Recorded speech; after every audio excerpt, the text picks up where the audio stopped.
এসেছি এই পার্লারে। তো কান ফুটো করার এখন কোনো কথা ছিল না, যাই হোক তা এখন কানটা ফুটো করে নিচ্ছি। আমি জিজ্ঞেস করেছি, বললে এখন হয়ে যাবে, তাই আমি কানটা এখন ফুটো করছি। কিছু বলো। কি বলবো বুঝতে পারছি না।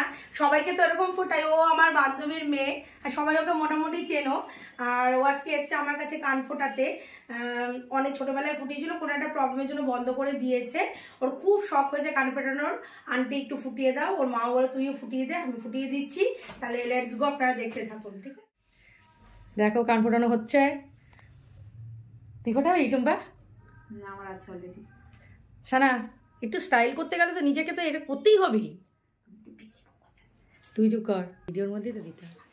ফুটাবো, জানি না লাগবে কি। ভয় লাগছে নাকি বলো? ভয় লাগছে, ভয় লাগছে, একটু ভয় লাগছে। হ্যাঁ,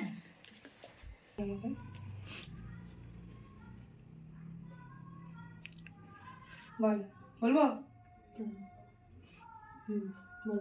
1 2 3।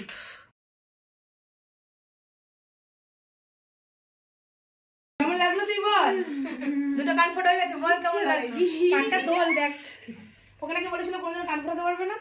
লাগছে। এটা কেমন লাগছে? কিন্তু হালকা হালকা লেগেছে, হালকা তো লাগবে। গান শাট হয়েছে, একটু লাগবে, কিন্তু কিছু হয়নি, কিন্তু অতটা বোঝা যাচ্ছে না, কিন্তু একটু হয়ে গেছে আমার কান ফোটানো। দেখো কেমন লাগছে। এখানে রাখবো, আবার ওখানে গেলে তোমার ব্যাগেই রেখে দেবো। তো কান ফুটিয়ে নিচে লাগেনি অত, একটু এখন ব্যথা হচ্ছে, এখন একটু ব্যথা হচ্ছে, অতটা লাগেনি।